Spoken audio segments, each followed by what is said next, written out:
Good morning, Internet. Good evening, Internet. And for some of you lucky people, good afternoon, Internet.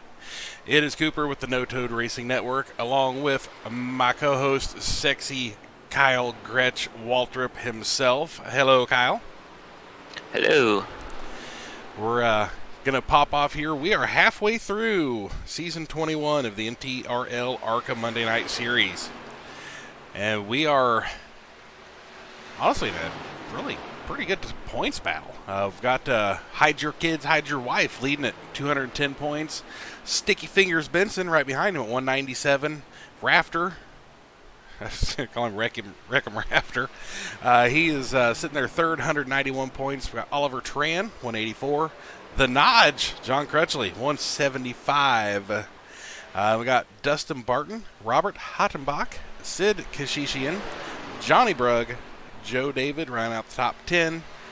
We've got Coravu, the other Barton, John Barton, Merritt, Harrison, Biddy, the 15th, Kerner, Lawson, Sutherland, Goff, and Matt Piracini, sitting 20th in points. Would you have believed that at the beginning of the year if I told you Matthew Piracini would be sitting 20th in points?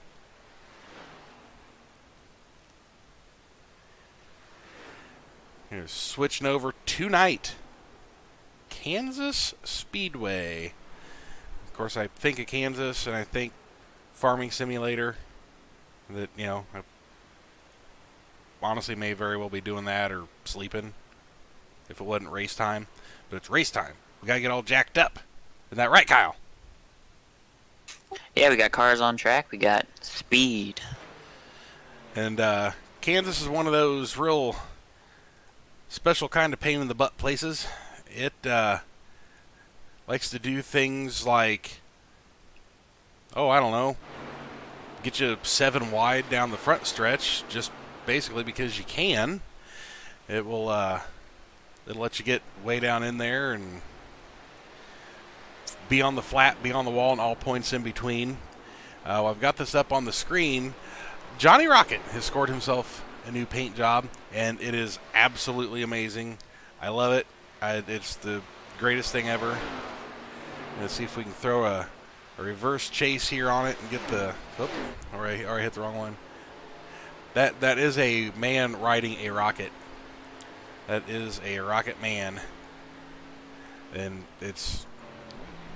says so on the TV panel. He's going to bring her in all sideways so I can get a good look at it. Thank you, Johnny.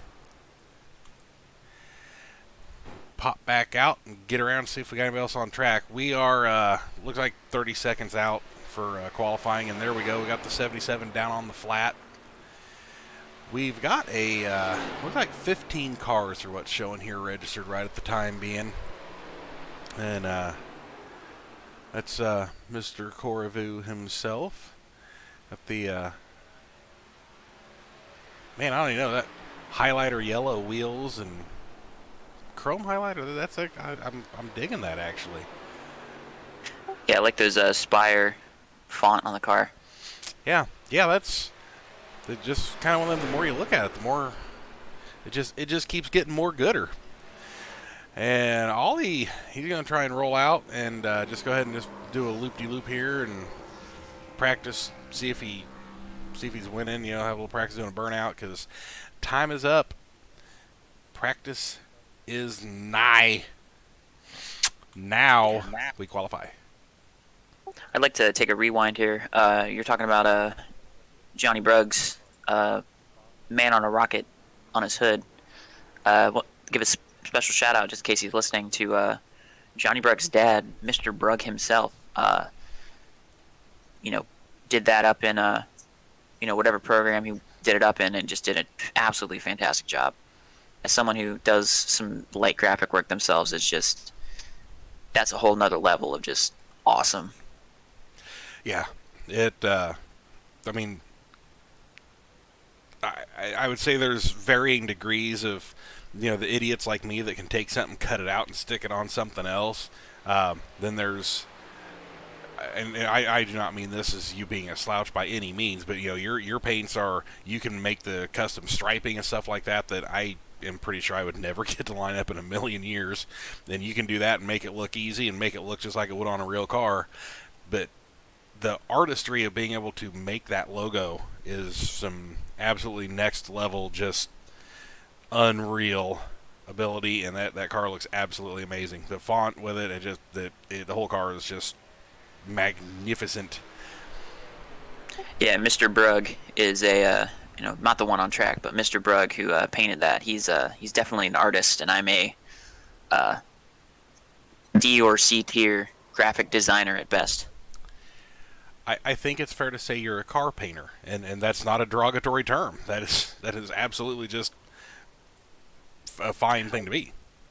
Well, actually, I had spent about like a year pre-pandemic. I was making recruitment posters for a company that I work for. So. Oh, well, so you are some graphic artistry.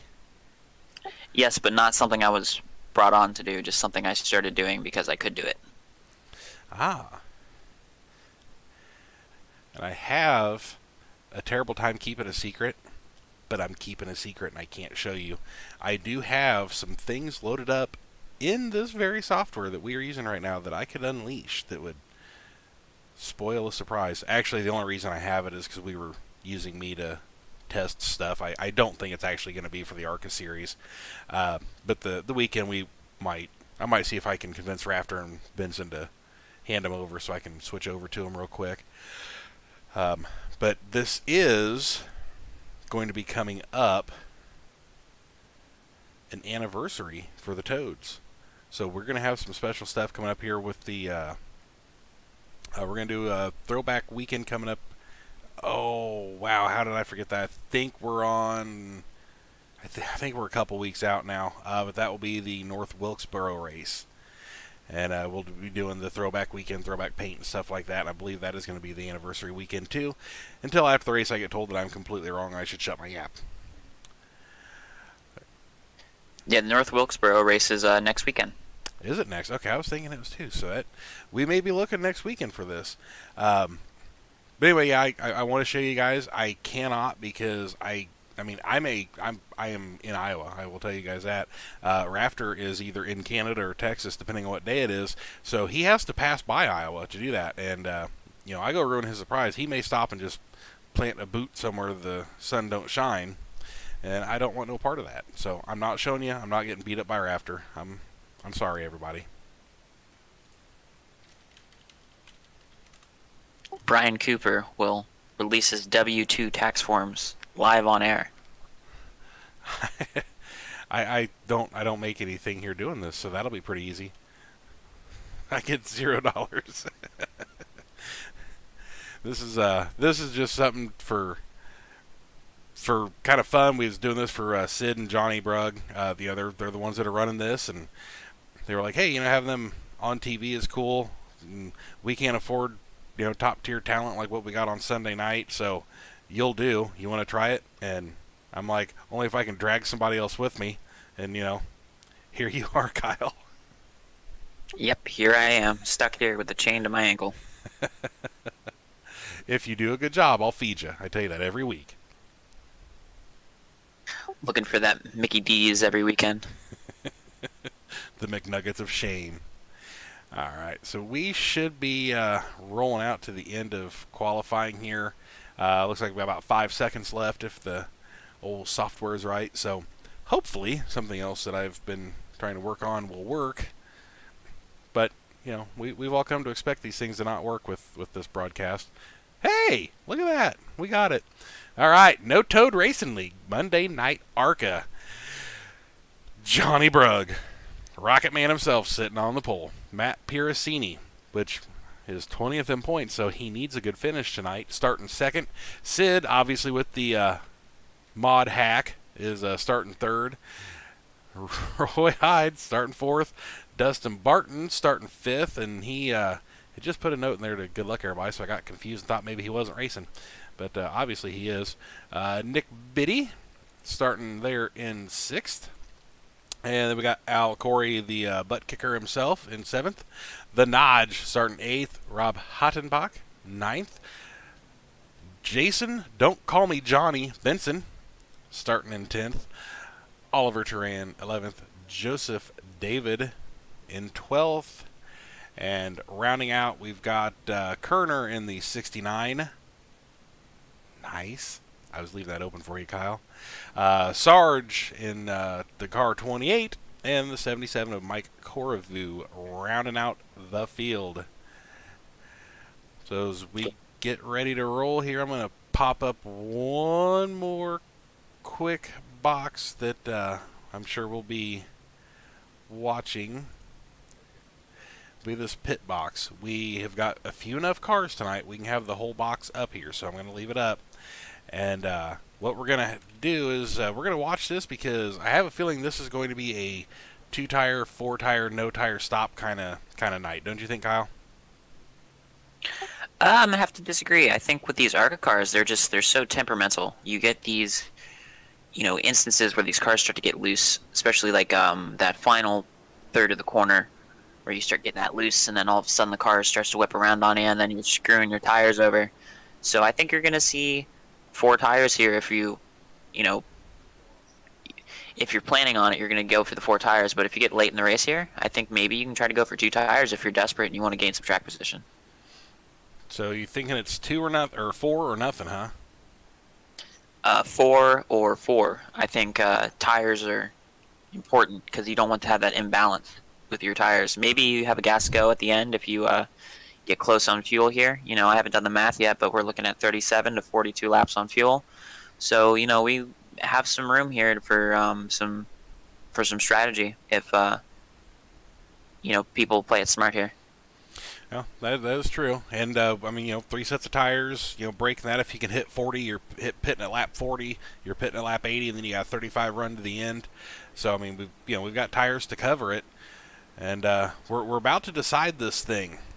We're going to be rolling, and this is green on the leader. And I don't know about the restart on that, but as you can see where the lights just come on, Johnny took him early in that Geico restart zone that is now sponsored by Toadco.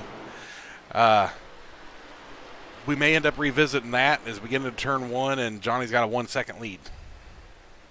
Yeah, we've had this is the first time we've ever seen this, at least while I've been in NTRL, doing this go on leader restart. We've had some question marks about restarts over the past couple weeks, so we've had a real evaluation as Matt Parasini spins out and goes into the grass on the front stretch here. Doing some high-speed lawn mowing at about $120. He's going to get her back on the flat, which that is one of the, few advantages of Kansas is people are so used to driving there. You're bad on the grass anyway that you can at least recover on it if you get a little greedy. Yeah, and these cars are so, the Xfinity cars, they move around. They're a little bit like a 4-year-old that needs to pee. They just kind of won't stand still, but they're kind of predictable. You know what they're going to do when they start acting up. But these, ARCA cars are, they kind of sneak up on you. They start getting a little bit loose, and you think you got it, and then all of a sudden you're backwards into a wall. It's, these are the lower classed cars, but I at times think that these tend to be the more difficult car to race in these long runs. I absolutely agree with you. Jump up here and do a little top riding with Don't Call Me Johnny, Jason Benson. Old sticky fingers, I like to call him. We're cranking out around here at 181 miles an hour down in the corner, following Rafter. It's on the low side. We got Canadian Barton up off here to the right. Oh, I thought we were going to get a lot closer to him. I was going for suspense. We get the low side really dominant. Benson just put Barton behind him like there was nothing that Barton was going to do about it. Yeah, you can really send it into those corners and slide up into that high line. But, that high line, once these tires start to wear out and, you're wearing out that right front on the bottom here, you can really get that top line to just roll and be careful on that right front. Bristol is the opposite of this. You wanted to be on the bottom because the top side would heat up that right rear. Here, I think you can get away with, running that middle high line and, not wear your tires as much. Yeah, I've run pretty well in the trucks here, and dead honestly what I do is I go in between the stripes I run that middle. I'm a catfish by nature. That I don't remember who used to start calling Tony Stewart that, but being a bottom dweller, and here, just as a matter of convenience, I tried it one time and was just hauling. And I was like, man, this is working. I tried it with the ARCA cars, and I think I wrecked every time I tried it. I would just try and go in way too hot, and like I said, these cars are cranky, and I lack the talent for them at most places. Yeah, and I think you're starting to see this. We've seen this the direction of the Cup cars over the last couple of years, and kind of moving away. They've been kind of similar to the Xfinity cars, but I think the good comparison maybe for the next gen car is kind of like these ARCA cars. They're planted, and then they're not, and then you start getting loose, and then you got to work really hard to catch it. Except the Cup cars now are more difficult than these current ARCA cars, but yeah, these are definitely a challenge. Yeah, I think you're right. There's a lot of complaints over winter testing that they snap loose, and I think we saw that during Daytona that they kind of would get there, and that was all it took. They got there, and then it was way too late. Well, there's a thing called lack of downforce, and there's another thing called Brad Keselowski being 2 knuckles deep in your rear bumper. Well, yeah, he definitely wasn't helping him out, but there was just a lot of snap loose. It looked like, and it's it is what it is, and you've got teams that are those guys are still all full of engineers. I don't know that it matters a whole lot that they're buying parts from somebody. We already saw teams getting their wheels taken away from them. I mean, even if it's black and white, they're still going to try and make it gray. So those cars will probably be well different by the time we hit Phoenix at the end of the year than they were a couple days ago. Well, speaking of gray, close to gray, Al Corey here and Oliver Turton had some a little bit of a white knuckle moment there with Oliver just having enough room to scoot up ahead of Corey going into 3 and 4 the last time by, and they're still racing hard with the 98 of Hottenbach behind him. Yep, and that's who we've been fixated on, and do you know why? Because they've got something. Do you remember what it was? Beef, it's what's for dinner? Beef. They got beef. I wish we had flashbacks of replays saved, and boy, had I thought of that, I probably could have made that happen, is the sad thing. But last time we were on a 1.5 miles, very similar to this. Actually, it was our last race here. Rafter kind of went all ARCA brakes as Ollie's in the wall. Wall. And Ollie's got a thing with that wall. And like I said, these ARCA cars are just like a drunk woman at the bar at 2 a.m. They are just, once they got their hands on you, you're going to have a hard time getting away from them. And Hottenbach's in the wall. He may have a tire down. Oh man, Hottenbach's damaged pretty bad. He's got a right front showing through, and he has caused chaos and delay. Might need to double check to see if that's just visual. These ARCA cars have some technical glitches where they will show damage when there isn't. So looks like he's going to be 3-wheeling it here, like Kaz Grall on the Daytona 500. Let's hop on here with him and see what it's showing. It is absolutely showing the wheel there. Oh yeah, he's limping. We're riding down the backstretch here. Yeah, is it 170? Yeah, I think he might, have hit the wall. He might have a meatball flag, if I can check. I don't think he does. Maybe he does. I'm not sure, but yeah, definitely looks like a visual glitch of the tire being up. But iRacing has shown, it can be temperamental at times with these cars. Johnny Brugg got a meatball flag for lightly tapping the wall at Bristol. Didn't have any visual damage, but this could be a visual glitch with the tire, as on my screen it goes back into place. Map just those imperfect things about a simulator. Yep. Well, and I don't know if that last blip was accurate, but I had Rob at 175 going off into turn 1, and Johnny blipped up to 184. So there's a big speed difference there. Oh yeah, well, any contact with the wall, you're going to see that speed go down, but that wheel popping up was questionable. I definitely agree with that.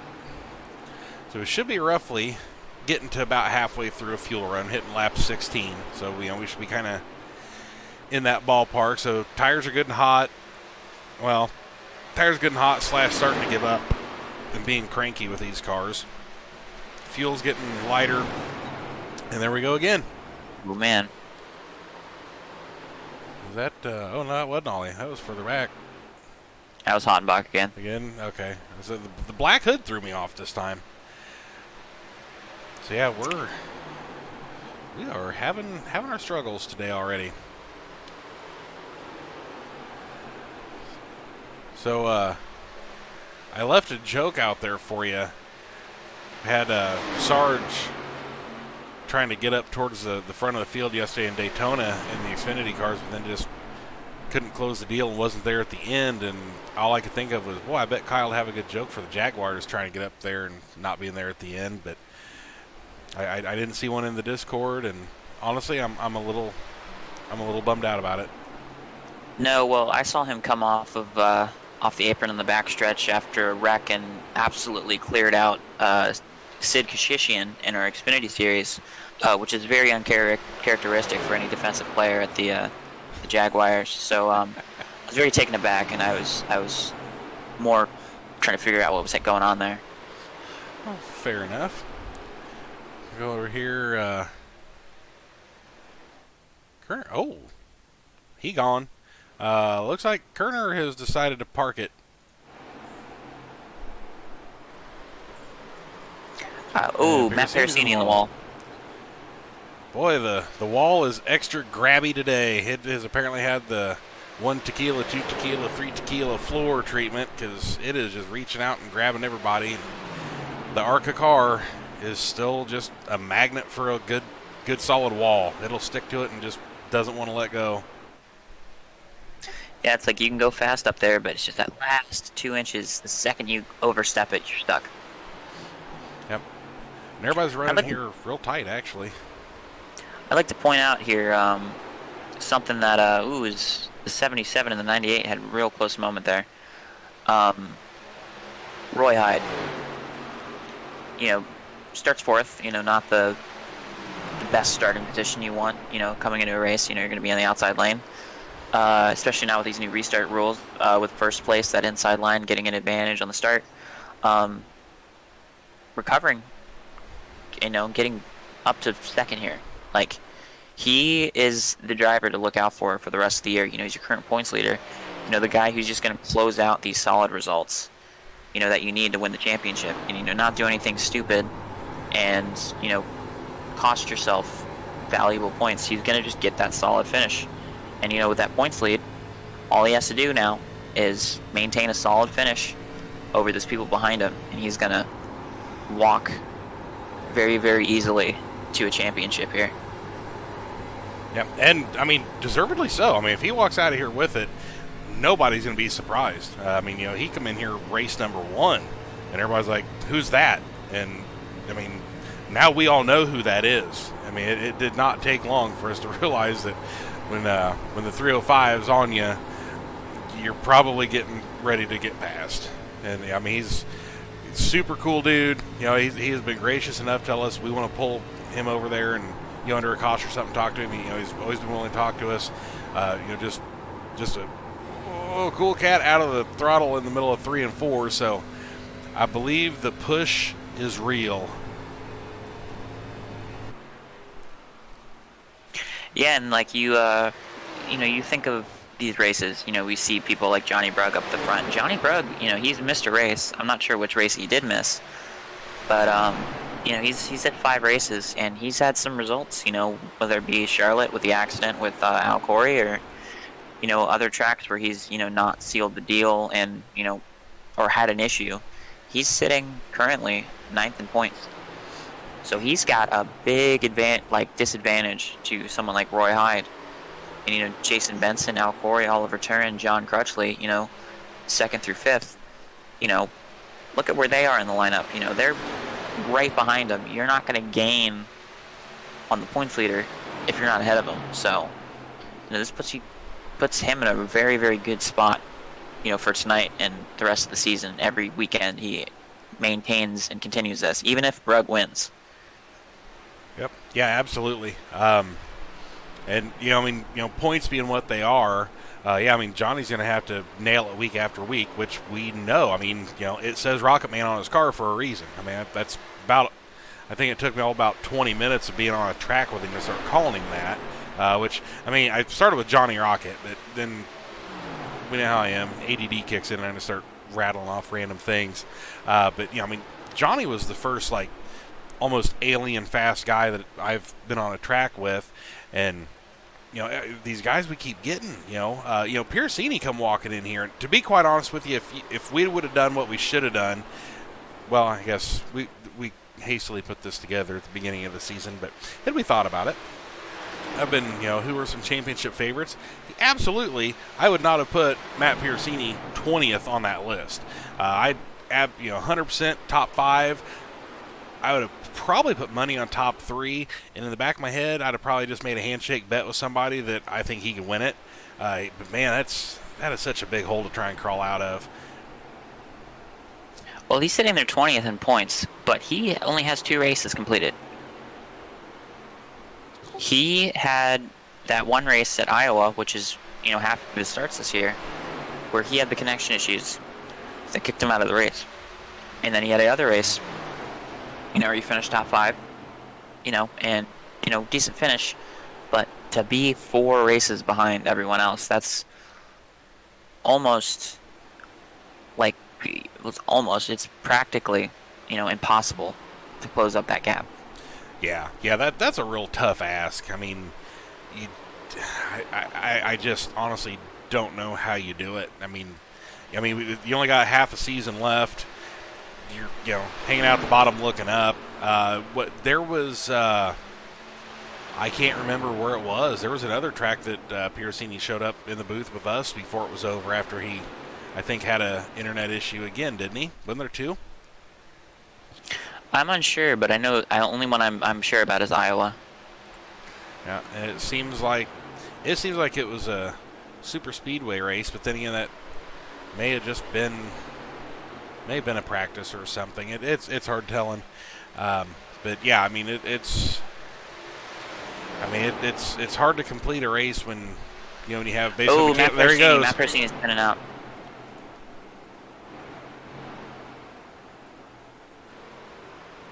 He's got her gathered back up again.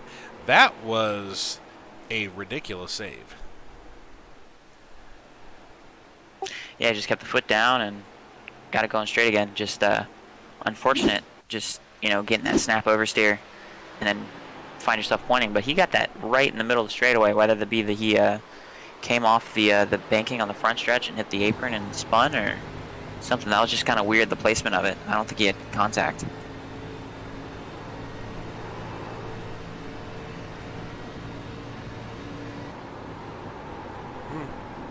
So we're going to ride around here with him, and tires sound nice and unhappy. We're rolling. Yeah, we're at that point in the run where we're going to start seeing some people starting to fall off because they've been using that right front because they're just turning too hard, or not being good with their wheel angle. But we could see some alternate strategies come out of this, that can make or break somebody's race. Well, and it got a little bit of loose, a little tight.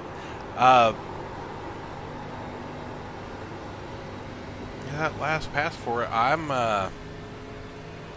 we're going to admit defeat on this. It is just not showing me what he had go on. Meanwhile, as you see, just passing the blue cone, Piercini decided it's lap 32. It's close enough. I'm going to come in, put 4 freshies on this bad boy, and try and get lucky and cycle this thing around.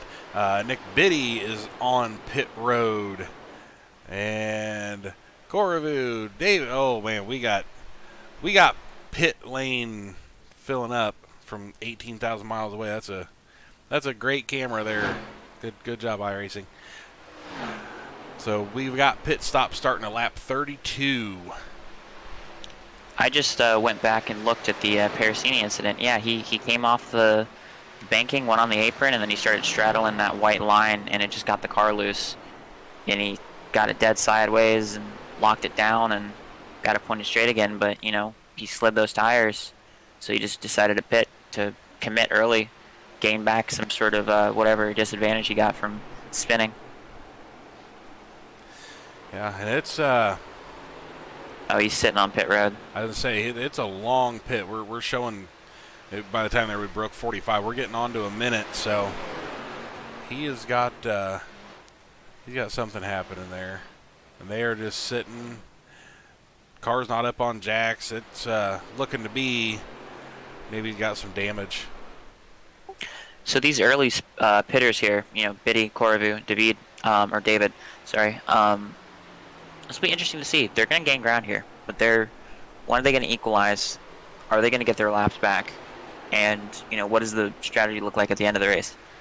Because they could be on the right strategy here, be able to gain back the time they would, you know, by these people staying out here those extra couple laps to, you know, cut out a stop. But if not, they could drop back, you know, multiple laps here at the end of the race and just be completely out of contention. Yeah, and the field's, you know, spread out all over the place. And, yeah, I mean, the thing about the strategy, one of them's going to win with it. You know, I mean, one of them will be the right strategy, and, you know, the other 14 won't be.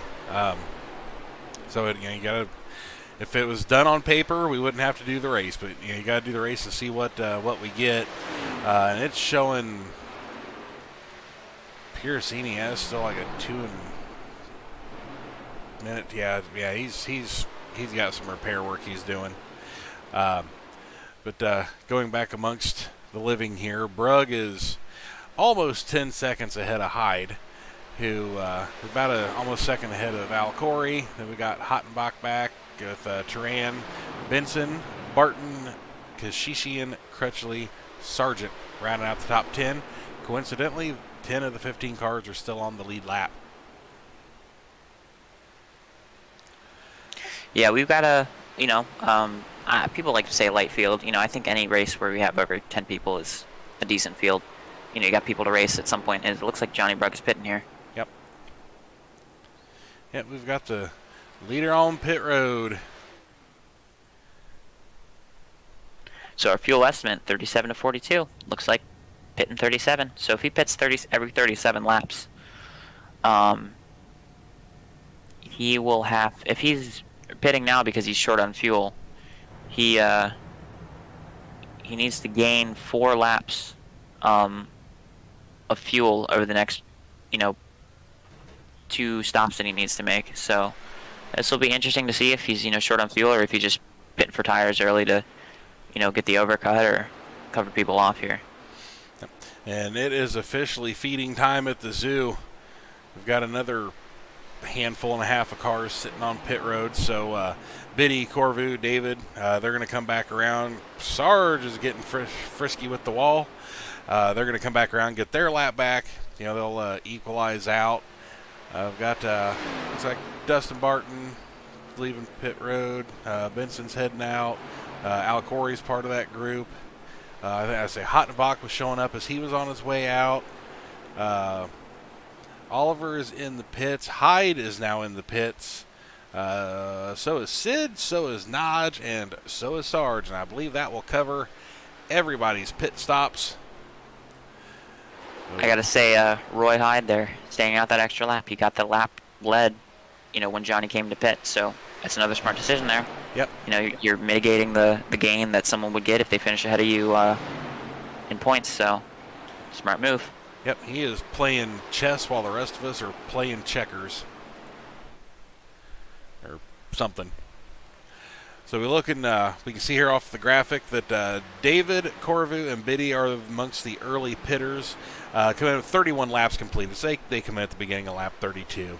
Then we see the longer haulers here, you know, basically the entire rest of everybody came in here just in the last lap or two and back out. The big winner of all this so far is Michael Corvu. He has gained 12 spots, and through damage and some getting it repaired, Piracini has dropped 12. So those are the big movers.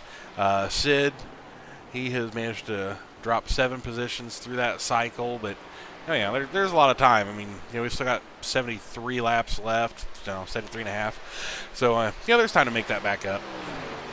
Yeah, it'll be interesting to see how hard Biddy and Corview start to fall back into the hands of Corey, Hottenbach, and Hyde. Was Hottenbach part of the first round of pitters? No, he was that second group.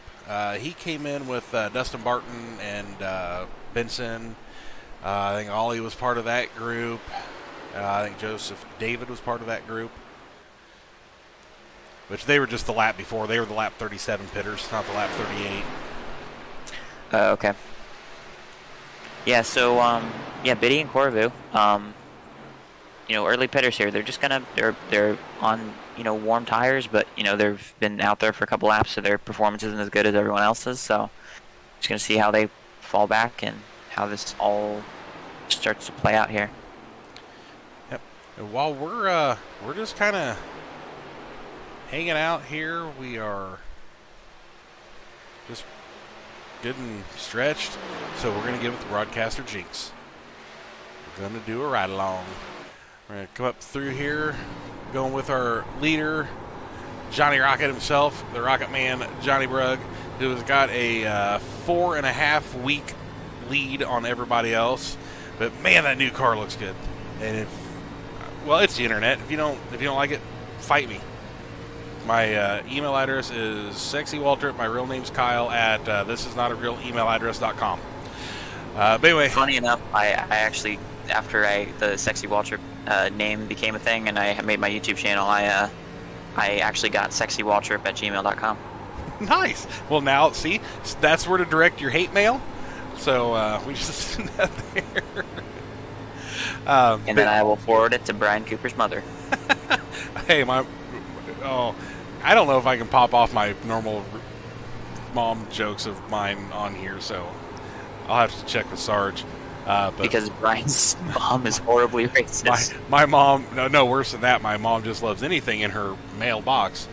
Anyway, on to Nick Biddy, who is right now running in Dose in the Dawsonville, Georgia, greatest town on the planet pool room livery, who is now right on cue, getting passed by Mr. Rob Hottenbach for second. There is Rob. He is recovered, pretty good with just, tire cycling the way it is after getting friendly with the wall himself. And behind Rob, oh, nope, again, here comes, as I just said, if you see the 305 behind you, that means you're about to get passed by the 305. And there's Rob. Say hi, Rob. Bye, Rob. So, Roy Hyde is now in second. Apparently, everybody we switched to is going to take over second. So, we're going to see if Al Corey can go from fifth to second. Hey, y'all, watch this. Well, he's going to pass Biddy. Well, look at this. Well, how about we do this? I don't know how we're pulling this off, but I'll take it. So, anyway, there's Rafter. He's looking back at Biddy. I'd like to bring attention to Biddy's scheme here. It looks like he's got a new district for this weekend. It's a Dawsonville pool room with a thing that always catches my eye is that this Valentino Rossi 46. Kind of a not awkward combination. It's very, very, it's like pickles and ice cream. It's weird, and for some people it works, but it's just, it's one of those things, like seeing the 3 on like a Formula 1 car. Yeah, that does look weird. But no, I love that. That 46. It's a good-looking car, good-looking scheme. I mean, I have said, as the twisted-up freaks that they are, these ARCA cars may be the best-looking car on the service here, but they're just so cranky. Speaking of cranky, Jason Benson, little sticky fingers himself. Well, not last week. We were off last week, and that's why we're so goofy. We had a week to get weird. Who is that bouncing off the wall in front of him? I presume that would be Nick Biddy. He got a little frisky with the wall, so Jason, don't call me Johnny Benson. Yep, that is. Look at that pool room car again. And Nick must have been the early adopter here, but yeah, Jason just won. He does some of the graphic stuff for on here, the header logos and stuff that are in here, the NTRL ARCA and the No Toad Racing League league decal, all that kind of stuff. Makes all them helps Rafter out. Does a ton of stuff. There's a NTRL Weekly magazine that he does that has got. I mean, I know it's going to sound sarcastic, but it's really not supposed to be. I would seriously put it in the league of the rack of magazines, like when you're at the checkout counter at a grocery store. If any of you don't use DoorDash and go there anymore, I mean, it looks like them, but it's No Toad Racing stuff, and it's really cool. But he's a big contributor with it. Sid, who is terrible, Kashishian. He's probably just going to wreck Benson, so we'll try and ride along here for a lap or so. He and Johnny Rocket run these here leagues for the Monday Night ARCA, and he's hanging out with a Mac Tools paint scheme tonight. I thought he had a Sexy Walter paint scheme. Where did that go? Oh, he is not. So he wanted this scheme on his Xfinity car, so I remade this scheme for his Xfinity car. But I wanted to point out, I really like the darker red numbers on this car for this week. That's new. But yeah, I have not touched the ARCA car. I don't like painting the ARCA car. I'll paint the ARCA car if I have to, but no, this was painted by someone else. Okay, yeah, I'm with you on the. It's man, that thing is just, it's a pain. So Sid has now stolen 5th, and going along with all we got to do is ride along with you and you pass people. So Sid is over Benson, and now we're going to hop back to positions to Oliver Turan in the 002. That's a lot of 2s going on there. I should have got hazard pay for that. We got to talk about Johnny Brugg and then jump all the way back to David all the way back in 13th and watch him gain 31 seconds. What did we do here? I've got Brugg on the screen. What did he do? Oh, nothing. I said we just need to jump to Brugg, and then we need to go to David. Oh. So David all of a sudden gains 32 seconds and wins the race. Okay. Well, see, that was me being dense. It's late and I'm old. When it goes, turns dark out, I just kind of, and I'm out. Snoring into the microphone, something you always do broadcasting. Anyway, Oliver Tran may or may not be on his Twitch channel right now, and either way, if you're on one and not the other, you wouldn't know, but hello his Twitch followers, and hello his YouTube followers. He's got the Miller High Life running around in 7th, and back behind him with a sloth on his hood is Dustin Barton, and the numbers forward reflective, gold leaf numbers are the best. Can't beat them. But the Burton Brothers Bale Bond Canadian paint running in 8th. And still working his way backwards is Nick Biddy. Then we got Mike Coravu here rounding out top 10, rolling along. And it just that's a good look scheme. I like that. The 22Q colors. The Spire numbers. Love them Spire numbers. They do look good. They very much do look good. They look good in the back of the pack. Which I'm not saying on him. I'm just saying in real life. Yeah. Well, Oh, as he's in the wall. Oh, I should have shut up and stopped talking. Oh, I don't see any smoke or sparks. I think we're all right. Pop back one more again. We're going to position 11. The Dodge. That Dodge Cartoon Network Dodge Intrepid. I used to think those were really cool looking cars back in the day. But, like my dad used to say, I used to poop my pants too. So, depending on how far back you go. I don't think he was talking about last week. Well, he's been gone for 4 years. So, I think he meant as a toddler, but who knows. Nodge, now on cue, is going to go ahead and pass Mike Coravu while we've got him on there. Who says we don't show passes? Fox Sports who? Got No Toad Racing Network. We show passes. That's going to be our code line or whatever thing. The man that is responsible here, this is actually where you send your hate mail. Gary Sargent, this is all his fault. He's the one who ultimately gives the okay for this, so by all means. probably, I don't know, it may be GarySargent@gmail.com. I wouldn't say anything real mean because it's honestly probably not his, but, be like, hey, get this idiot off my YouTube channel. And rounding up the cars that are running out here is Joseph David in the Crown Royal 26. And by the 26, I got to think about that. Was that the Jamie McMurray number? Oh my God! Do you not remember it being the Jamie McMurray number? Well, he was 26, wasn't he? Yeah, I think he won a Daytona race in the 26 as well. Yep. I was racking my brains. I was thinking Matt Kenseth, and then after the first night of that, it popped. I'm like, oh, yeah, you know what? He did run that. And then I forgot all about it. I blame old age and hit my head a lot in my old job. Piracini is gone. So he's gone. Kerner's gone.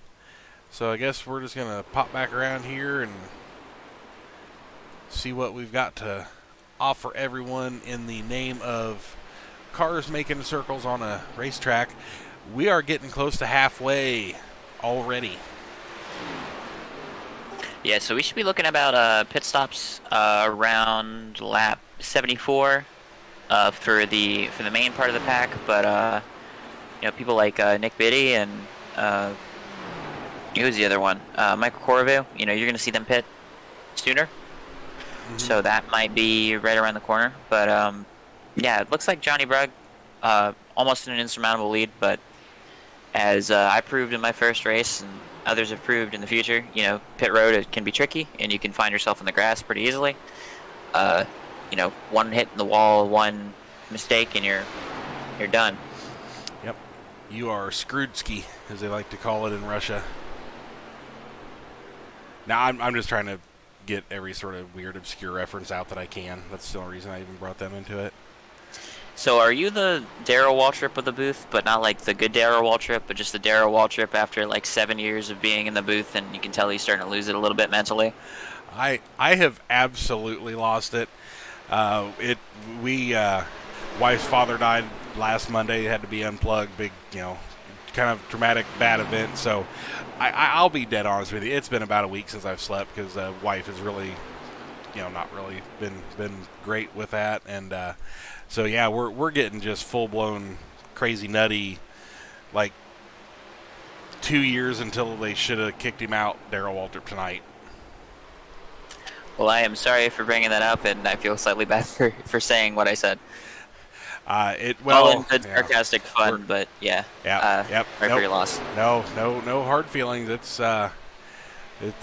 just sleep deprivation does us good. Hey, I just saw something I'm going to ask. Have you noticed that the crowd in iRacing stands in the shape of a letter K a lot?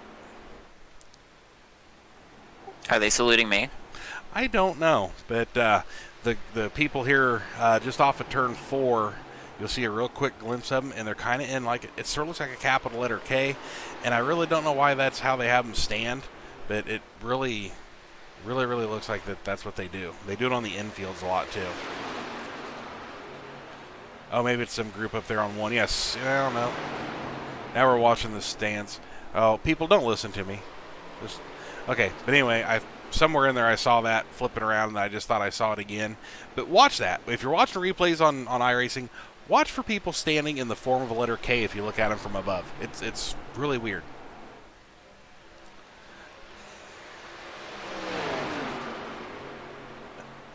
This is where I hear Kyle's door closing behind him because he's walked away from his computer. No, I took a sip out of my Michael Waltrip Brewing Company checkered past coconut Indian Pale Ale. That is a long name. That's almost like the beef it's what's for dinner 300 or whatever that was. Beef it's what's for dinner unless you're vegetarian, then enjoy whatever substitute you have instead. True. Or if you're like Nodge, vegan. And actually season it. Sid, I don't know if Sid's full vegan or not, but I know him and Nodge split, some kind of recipe stuff in that. Only thing I know about Sid is the different types of alcohol he likes to drink, which is, I don't know what that has to say about an individual, as he is working on Roy Hyde. Or no, not, sorry. Man. No, he's on Ollie. No, it's on Ollie Turbin. Ollie. So, who just became Darrell, huh?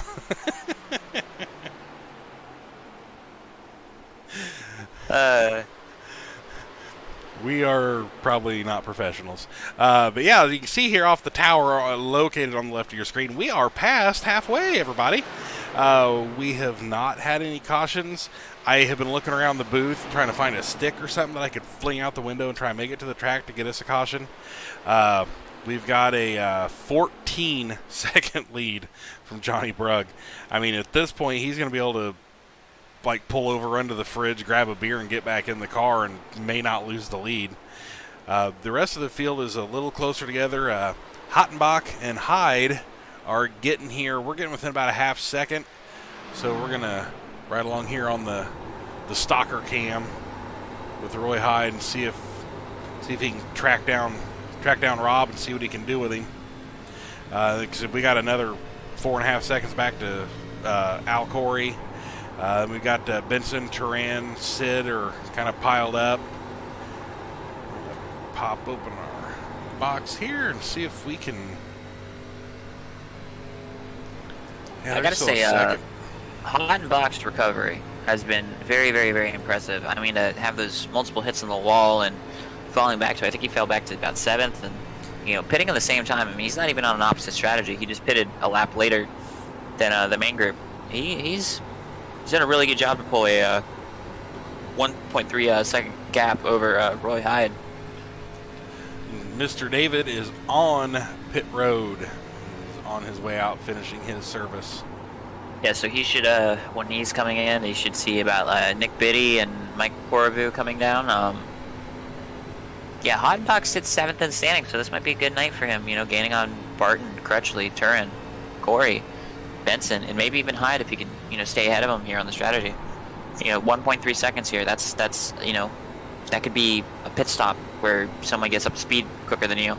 So, it's not over yet. It's definitely interesting. It might not be over for every other position, but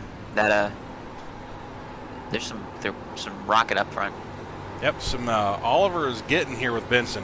We're about to have business. He is up on the right rear corner. You need to get you a bell and you just ring it every time there's a battle for position. And it looks like Ollie's going to take him. He is taking Benson to church. And then what we're going to get is, oh, well, check this out. I know a preacher. Nope, maybe he don't. Oh, man. You'd think Benson could have chucked some marshmallows out the window and distracted Ollie. Yeah, butt on the car, not butt in the car. Well, if he had a bag of marshmallows, you shove them out the holes of the window net. A fat boy can dream. I like to imagine him reaching down to a pile of marshmallows and they're just melted. Well, why do you think his fingers are sticky, Kyle? I was just trying to get that grip on the wheel. You have the gymnasts to put the chalk on their hands, to dry out their hands. Penelope is a gymnast. You gotta get the hand sticky for the wheel. You dip them in the marshmallows, the melted marshmallows. We're gonna jump up here with Hottenbach in second and take a look at him real quick and change subject before we end up in trouble. He's 13.9 seconds behind Brugg. Hey, you were trying to tee up a 69 joke earlier, so. No, I think it's some sort of internet rule that if 69 is said, somebody else has to say nice. I'm pretty sure that those are rules. Well then, how much points penalty? How much of a points penalty is that for me? Well, I mean, you're not racing tonight, so I don't know that we can assign a points penalty, but I mean, obviously it should be good for 69 points. All right, so I will be 32nd in our ARCA point standings at a negative 69 points. That works. Well, I mean, I guess I'd be probably there with you because they're going to just put us together, and that's what we're going to be. We are down to 40 laps to go, and the question now is, will Brugg have a bad pit stop? Because, I mean, I got to thinking about that, and like I said, a good pit stop can make or break you. A bad pit stop could possibly doom him. And I'm, not trying to broadcast jinx him here, but he's working his way back around into the end of the field. Sarge and Crutchley are I mean, seriously, probably 3-4 seconds away from getting lapped, the both of them, and that's something. I mean, 15 cars, and it's not like a wreck or something. I mean, he's on his day's work getting caught up to him and putting him a lap down. Yeah. Oh, it looks like he's pitting here. Yep. Leader is coming down. He's in a position where he can kind of easy into the pit and easy out, but you make that mistake, and then all of a sudden you find yourself in a position that you really shouldn't be in for the work you put in over the first 76 laps of this race. Yeah, and well, and Rob has followed him down here. Corvu's going to be coming in. We've got Sid is coming in, so we have got takers in mass on pit road. Al Corey is in. We've got let's see, Benson was in here. Dustin Barton is coming in. We has got the pits. Yeah, they're starting to move the strategy, so I think it's this. Everyone's pretty much going to follow each other here, unless someone decides to do something crazy and aggressive here at the end with tire strategy. We don't know where their tires sit with how much wear they're getting there. Dustin Barton overshot. The 13 car overshot his pits. He just had to work his way back and forth. Yeah, too much weight in the nose from those numbers being moved forward. Yep, great when you're at speed, but man, yeah, it locks them front tires up, and you can't get it to turn and stop and do anything when the tires are locked up. I do have to say, chrome numbers growing on me a little bit with some of them. The execution of it, I think the main thing is you can't have like a reflective mirror on the side of your car. You got to have like a color to it, and then it not be like reflective. It's just got to be shiny. Yep. The Wood Brothers perfected that back in the it was mid-'60s, I think, when they had that, and there are a few paint schemes I love more than that traditional red over white with the gold foil leaf. Just fantastic looking car. Meanwhile, who was our leader was Ollie. He's in to get his service, and there he is, the Rocket Man, Johnny Rocket, already back out front. When you can pull that off within 2 laps of coming into pit, you had a lead. Yeah, you got to put that work in. These races, they get the long green flag runs, and I know we got, this general direction of NASCAR racing where we got stages and whatnot, so it's kind of like short-stinted and, a little spastic. But, these long races, man, they're good, just like watching the battle play out and see who gains and who loses here. So, just these strategy races, I think they're the one plus you get when you have a league that can have these races go clean to the end and not have any crazy 5-lap runs and caution the whole way to the end of a 200-lap race. Well, in this case, 115. Oh, Oliver gets loose coming off of turn 2. Well, by the time I get clicked over to him, he's high, wide, and handsome again, going around Corvu there in the 77. Ooh, Corvu got loose. Yeah, that's some for Corvu. At least he's been on a he pitted, I believe, and got tires. So he but later or earlier, I should say, than everyone else. So he's that slide is gonna hurt him a little bit. But man, if you're Oliver Turn there, getting that slide, that's not what you want on fresh tires when you got somebody like Sid Kashishian not too far behind you. That is gonna, he's gonna roll back into you quicker. As man, the 77 is just loose. Yep, Sid's gonna just don't mind if I do and take that spot, and we're gonna switch up here. Benson is on Biddy's back bumper. Boy, now we're going with B's. What is with the tongue twisters tonight? The Rubber Baby Marshmallow Bumper Pool Room boys. Biddy, well, you know what? I thought he was going to just move down and let Benson have it, but back up. Bam. Whew. Okay, so a crossover that I don't think Benson was planning on making, and Benson's coming up. This looks like the highway. You move over to the right lane to let the guy pass you in the left. Yeah, you can see Biddy. He pitted when he pitted. Earlier than everyone else. He's on that alternate strategy, and it's really, really good. You feel like Superman when you're on the fresh tires. He passed Johnny Brugg, getting his lap back, but everyone else pits, and then they blow right back by you. So, I don't think this is the move to win the race or to do anything else, but it'll be interesting to see if, back half of the field, if, they get caught out at the end of the race where you look at the gap and they're not gaining as much as they should on them. Yeah, it looks like Biddy's at lap 22 on that set of tires. So is Koravu. David's at lap 15. Everybody else is 8 laps or under. So yeah, I mean he's got triple the mileage here. So he Biddy and Koravu are on the same strategy, which them two are buds. They hang out. So like Nodge 38. That makes sense to me. Biddy Koravu 31 laps their first stint, 30 their second stint. And so far, we're at 22 laps on their third stint with 30 laps to go in the race. So they ain't making it. So they are stopping again. Yeah, Koravu just got lapped by Johnny Brugg. Biddy, next person up, especially with the tire disadvantage. You should see him go a lap down here pretty soon. Next 3 to 4 laps. But yeah, this is starting to get hairy here. Caution comes out, someone makes a mistake. You're screwed. You have to stay out to get the wave around, and with the lower car count here, you're not going to have these instances where you get a quick caution. So got to stay on the lead lap here.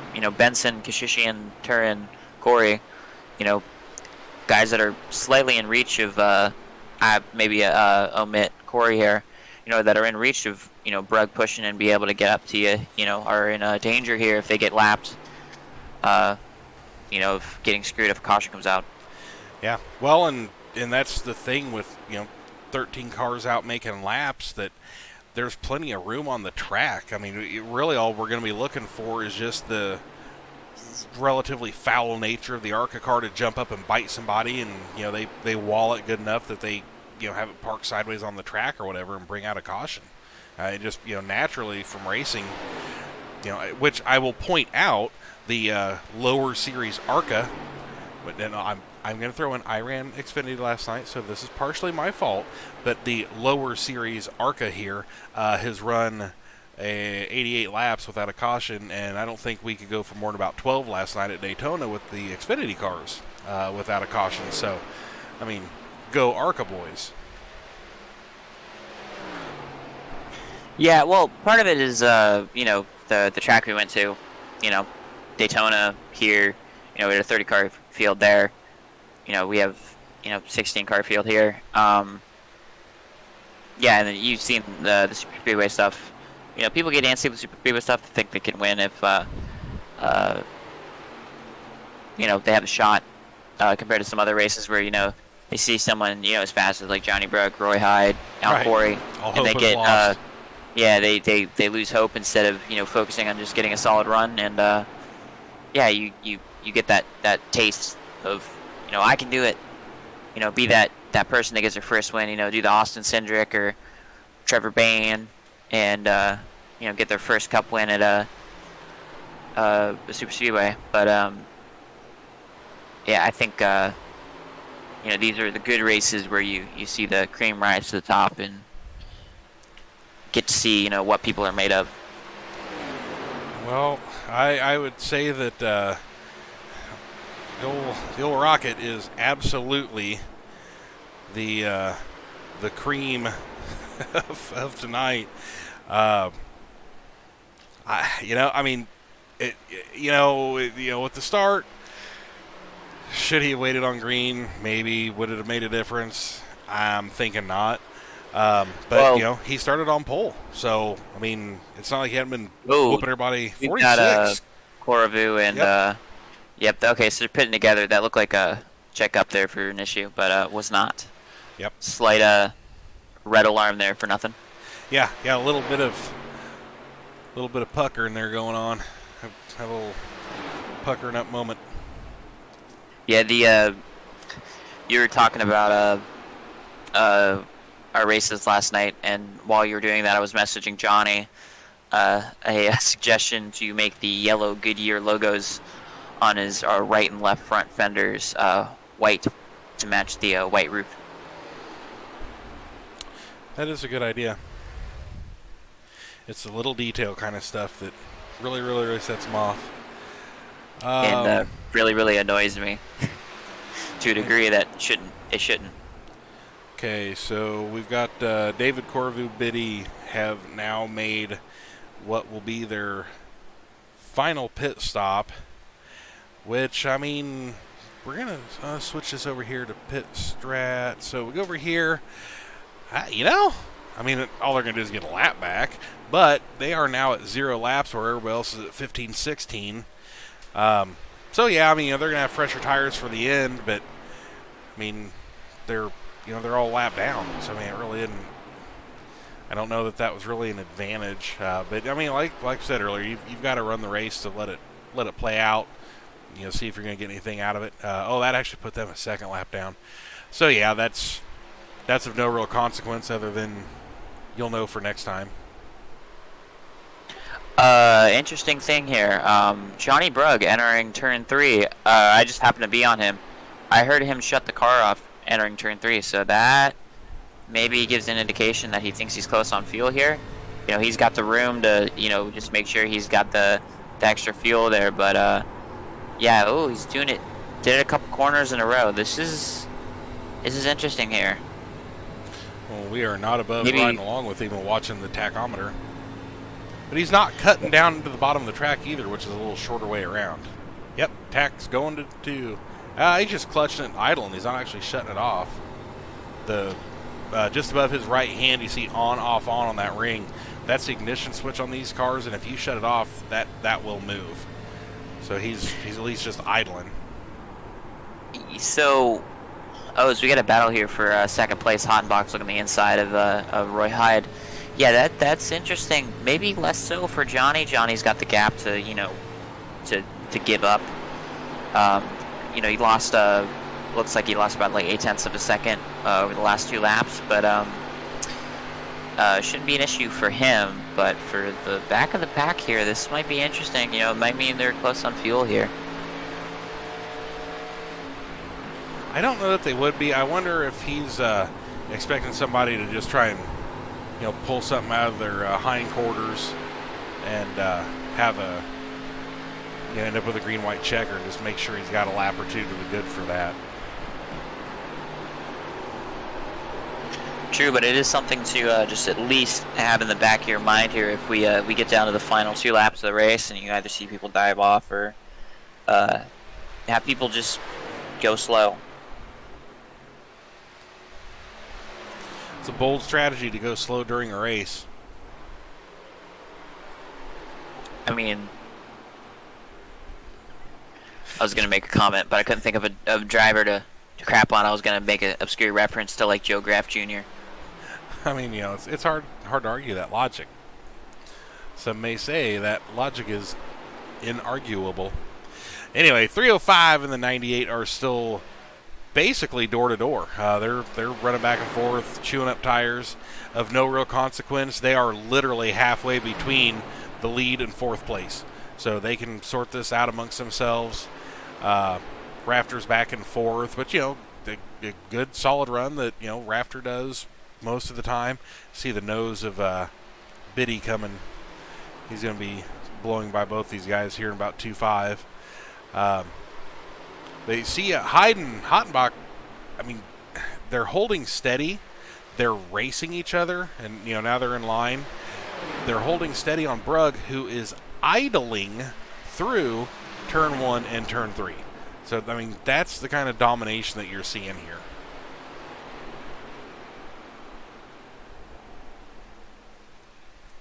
Kind of almost unreal, the domination. That old, well, you know what? Maybe Hyde has broke away. He's got a little bit of a sniff off the Biddy mobile. I mean, he has got over 9.5 seconds to make 15 laps. I mean, I mean, he's like 3/4 a lap. That is a real tall order. But maybe. We'll flip on back through here. Rob Hottenbach, by the way, he's up 6 positions overall. He started 9th and is running 3rd, so great run for him. Rafter is running in 4th. Then we got Oliver Turan running in 5th, who has gained 6 positions. Don't talk about my sticky fingers, Johnny Benson. Or Jason. I like Johnny Benson. He was cool. He drove the 26 car.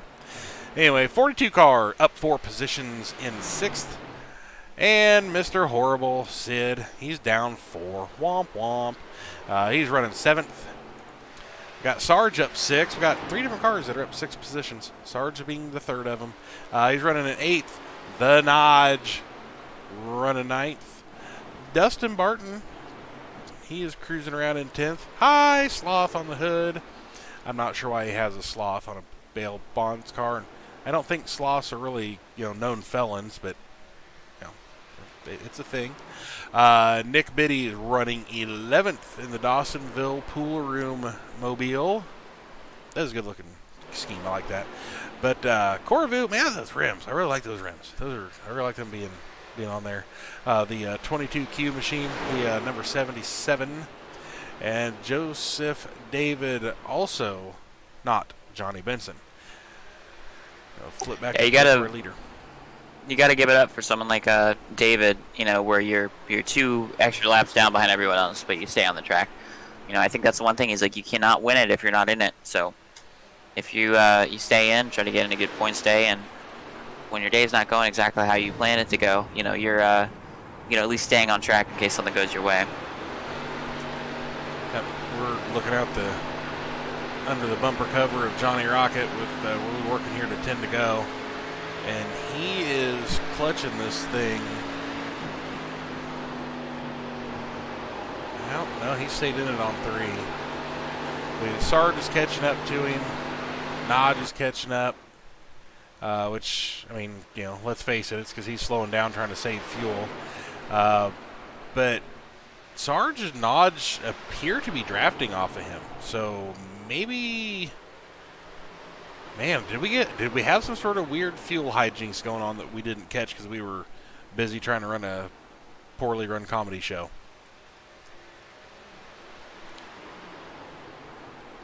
I'm just listening to the driver chatter, and Brug's just making sure to tell him that he's clutching and coasting so he doesn't get run over. But this is this could be an interesting development here. Maybe Corvu and I'm blanking. Biddy, we're onto something there. Just doing the safe strategy of just like charging and pitting, where these guys are, close on gas.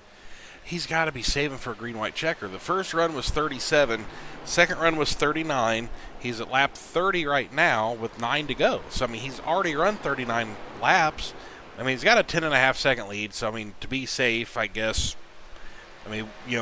what is it really going to hurt? But I mean, if Johnny's going to be tight, Hottenbach, same thing, 31. Corey's at lap 30. Benson, Kashishi, and Crutchley are all at 30.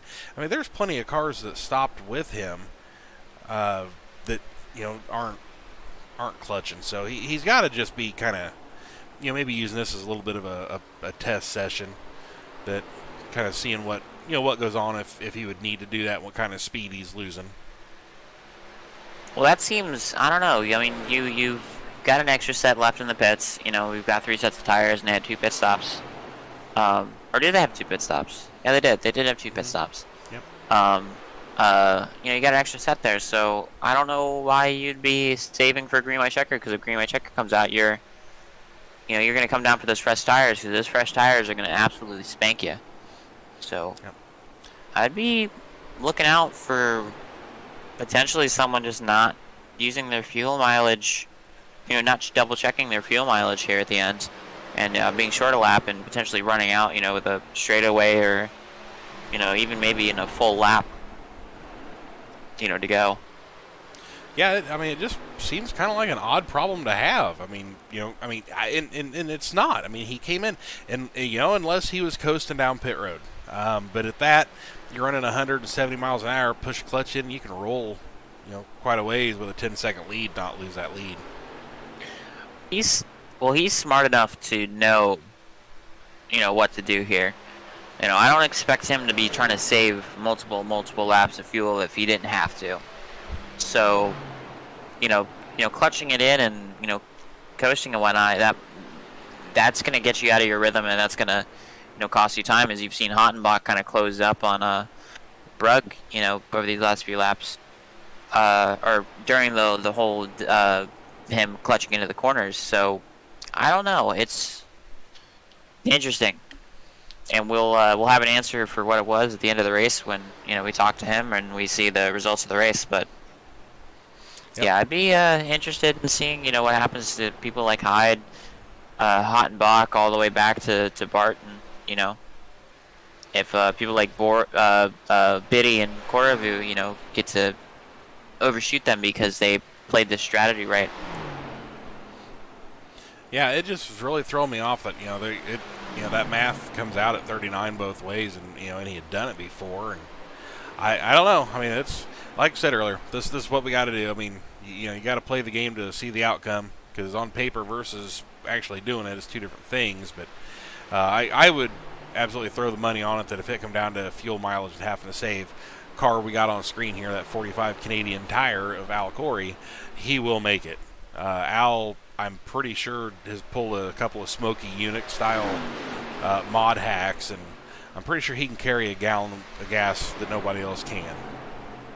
I've had situations where I've full saved and he has managed to pull the rug out from under me and be able to have 3 or so extra laps, and it just does not make sense to me. Yeah, he is absolutely the undisputed king of fuel saving and keeping tires.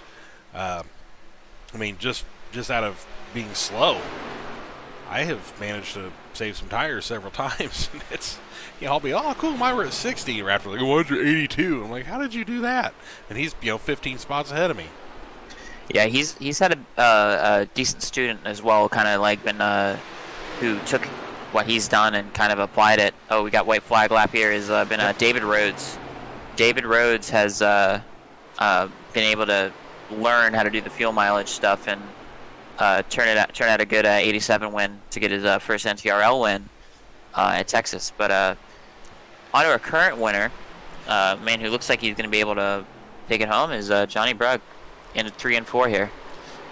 Yep, we got a 12-second I can get out and walk kind of lead. Is he going to wreck Nodge for shits and grins? Because I would. And apparently he's not. Oh, but he gets a side-by-side win out of it, and it just dawned on me that I said that over the broadcast. So how about poops and giggles instead, kids? Don't say bad words on YouTube. The joys of being live. But the No Toad Racing League Monday Night ARCA YouTube broadcast finale winner, Johnny Brugg, Mr. Johnny Rocket, the Rocket Man. So he'll stop, do some burnouts. He'll run through like Fatburger or In-N-Out or whatever they've got in Kansas. Then he is, that's what he was saving for, was doing burnouts, duh. Then the rest of the field will get done somewhere shortly thereafter, and then we'll get him pulled in and see what we can learn from him.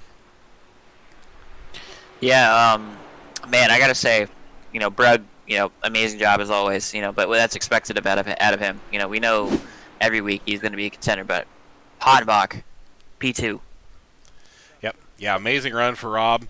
Awesome. Roy Hyde hitting up in third, which is what we expect from him. Rafter coming in fourth. Ollie's coming in fifth. Benson in sixth. Sid seventh. Sarge coming in eighth. Good run there. Nodge top 10. Dustin Barton rounded out the top 10. Nick Biddy, Corvu, David. Strategy bit him. And we're going to tear up the yard. It's been raining, Johnny.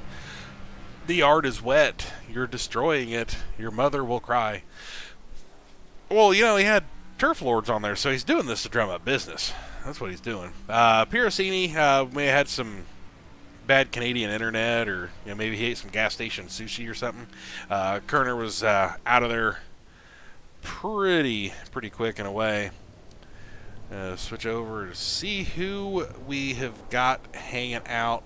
I'm sure. Oh, there he is. So should have Roy Hyde. I'm gonna try and drag him down here with us. If I can get him to drag. Getting here. We're gonna bring him. We got Hottenbach, podium finishers.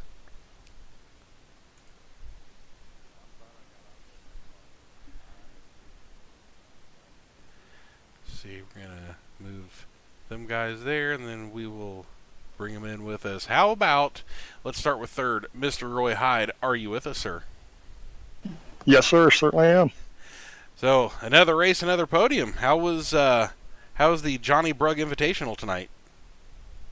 Honestly, you guys saw a lot more of him than I did because he kind of checked out in the beginning and just never looked back. Basically, I knew that it was going to be a race for a top two, second or third, because he was gone. It certainly looked like it. Yeah, I was hoping fuel mileage would catch him, but he pulled out to enough of a lead. He was able to save enough, and hell, I think he still had enough to do burnouts at the end, too. So how was the fuel looking there? I know Johnny was at least clutching and coasting there, final couple laps, but what were you guys looking there for fuel? We had about 37 to 42 on the fuel lap range, but wondering what you had from your end. Yeah, I was averaging low range was 37. Best I was getting was 40 laps to a tank. Right there at the end of the race, I had 0.3 of a lap left. I was going to be. I started losing fuel pressure pulling into pit road right there. Oh, right at the end. All right. Well, Roy, I appreciate it. You've yet again went and just come in swinging, and been a great addition to the league. So you're probably going to work on extending that points lead on everybody but Johnny, and you had a pretty decent gap there. So all things considered, good night for you. Oh, it definitely was, and I noticed that right after that last pit stop, I was able to snag the fastest lap of the race. So I think that's a point. I know I stayed out once to lead a lap, so I know that's another point. So yeah, it's good points tonight. Yep, right on. Well, we appreciate it. We'll send you back. So, Mr. Rob Hattenbach, how are you doing, sir?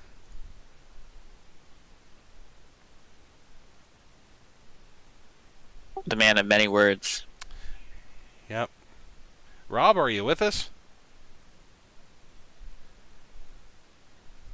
Well, I'm looking at Rob, but I'm not hearing Rob. All right, so how about, I guess, the race winner, Mr. Johnny Brugg? How are you doing with the Johnny Brugg Invitational tonight?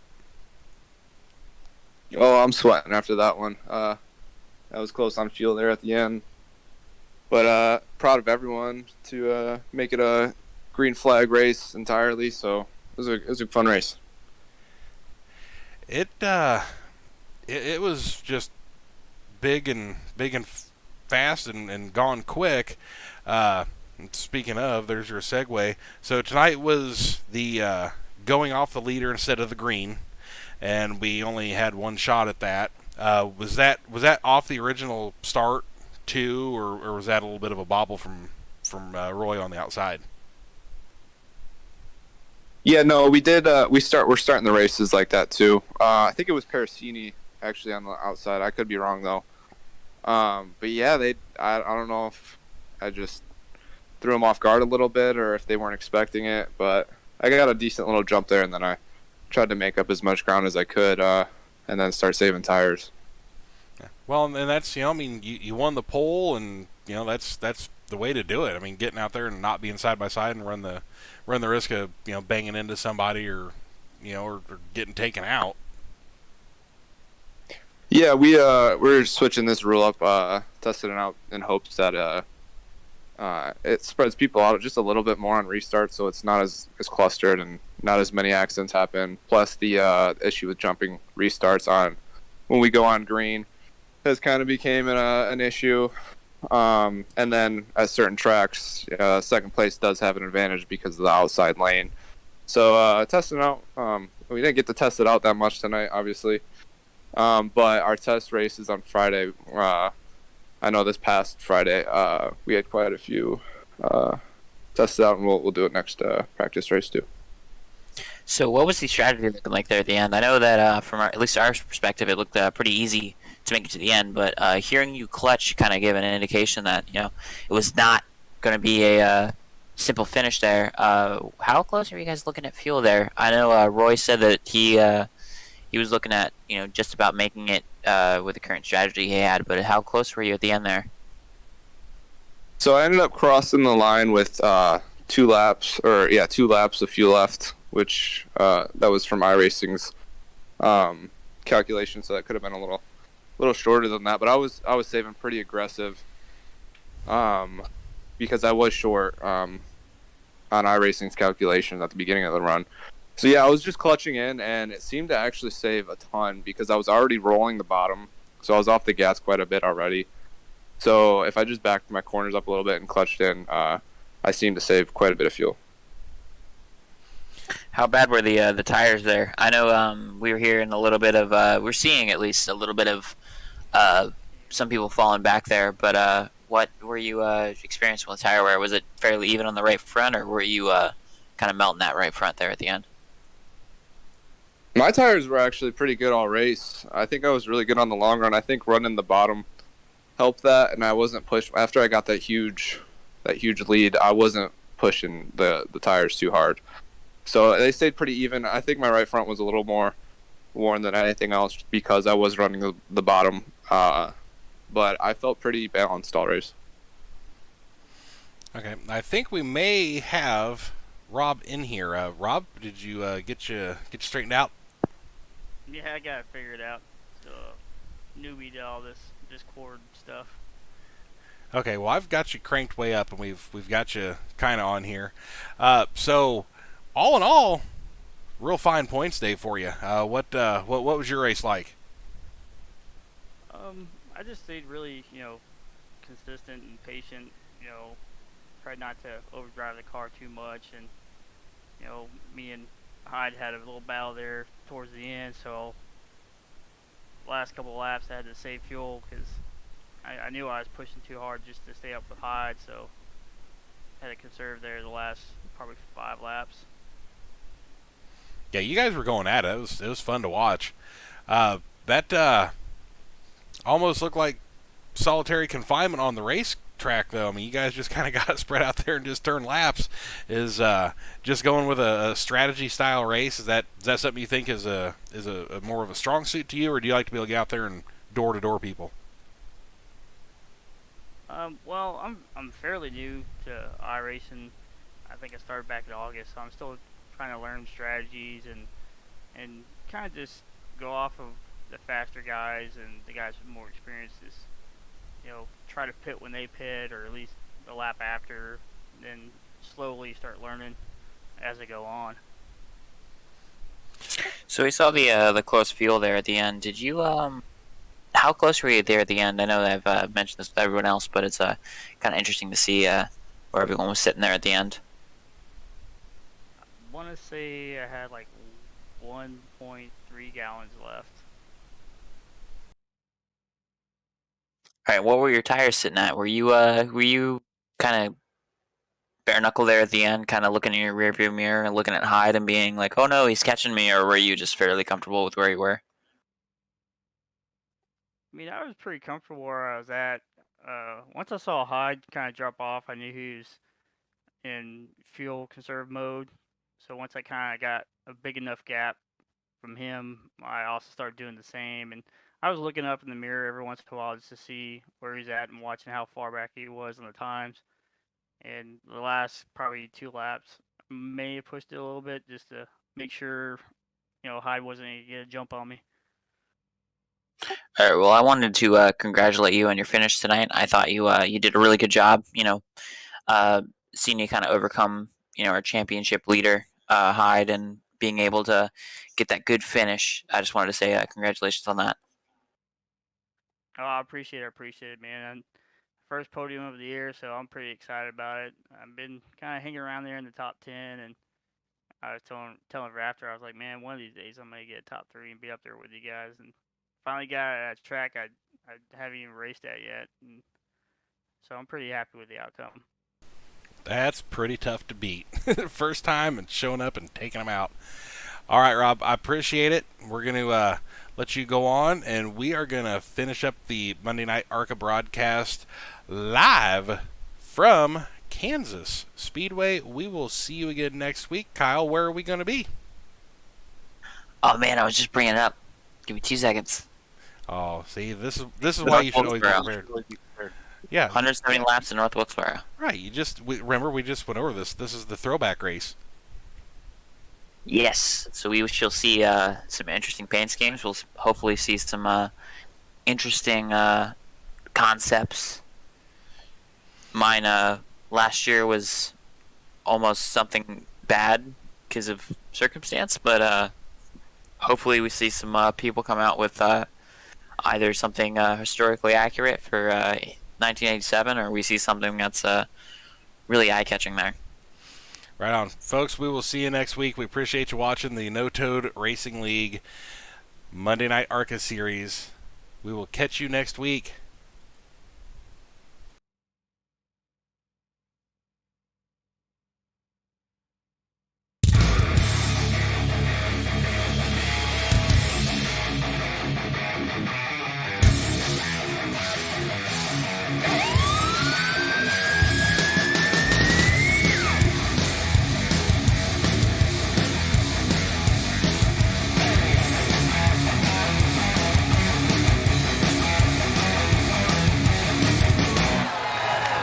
Good job, buddy.